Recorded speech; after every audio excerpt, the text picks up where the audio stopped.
वडगावपांची घटना तर दुर्दैवी होती. आता याच्यामध्ये आपण CCTV फुटेजच्या बाजूला कुणा नसल्यामुळे आता त्याची अडचण आहे.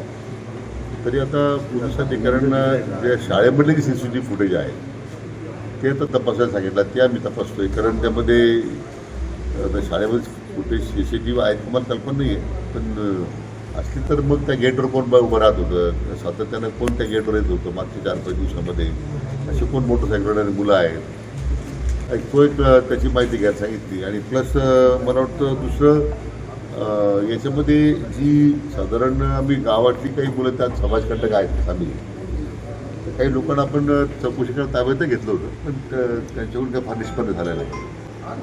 बाहेरचा कोणतरी व्यक्ती असला पाहिजे असं पोलिसांना संशय आहे. आता आम्ही सुद्धा सातत्यानं त्याचा पाठपुरावा करतोय की आपण जो आरोपी ताब्यात मिळाला पाहिजे.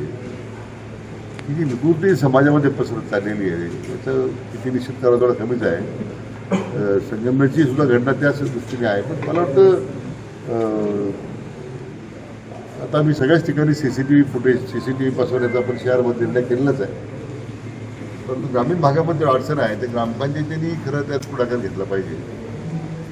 पण तो जरी भाग बाजूला ठेवला तरी आरोपीला अटक झाली पाहिजे हे मात्र निर्बंधित आहे. आपण लवकर त्या संदर्भात आम्ही कारवाई करू. कॅप्टन अशोक खरात यांच्या जसं की कॅप्टन अशोक खरातच्या संदर्भामध्ये आता कारवाई सगळी सुरू झालेली आहे.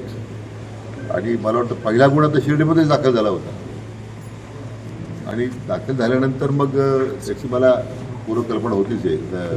कारवाई विभागाने मला कल्पना दिली होती, आम्ही अशी करतोय. पण अशा प्रकारच्या समाजामध्ये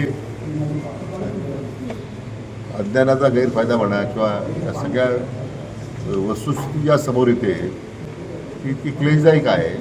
मला वाटतं त्यातून अशा लोकांच्यामुळे सामाजिक व्यवस्था जी आहे ती बिघडतेच आहे. परंतु धर्माचा आधार घेऊन जे शोषण समाजाचं होतं ते मात्र निश्चितपणे अतिशय क्लेशदायक आहे. त्यांच्या ह्या सगळ्या भानगडी ज्या झालेल्या आहेत त्याचा तर मी तर निषेधच करतोय. आता सुदैवानं माननीय मुख्यमंत्र्यांच्याकडे मागणी केल्यानंतर SIT स्थापन झालेली आहे. आमच्या एक IPS अधिकारी सातपुते मॅडम त्यांची आता त्या ठिकाणी नेमणूक झालेली आहे.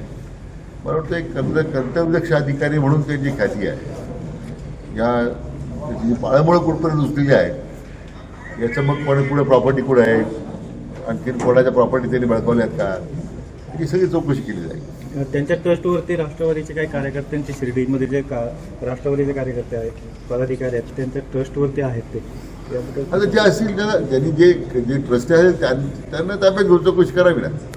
असं या सगळ्या प्रकार याच्यामध्ये एवढा प्रचंड सत्ता संपूर्ण राज्यभरामध्ये.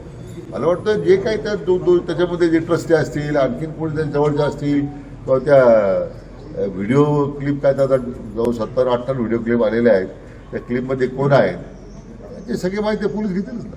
सर, राज्यामध्ये अवकाळी पाऊस झाला त्याचा फटका अहमदनगर जिल्हा अहिल्यानगर जिल्ह्यालाही बसला आहे. काही पंचनामे होते नाही. आता स्टँडिंग ऑर्डर्स आहेत आपल्याला की अशा अवकाळी पावसामुळे झालेल्या शेती नुकसानाचे तात्काळ पंचनामे करावे, त्या स्टँडिंग ऑर्डर्स आहेत.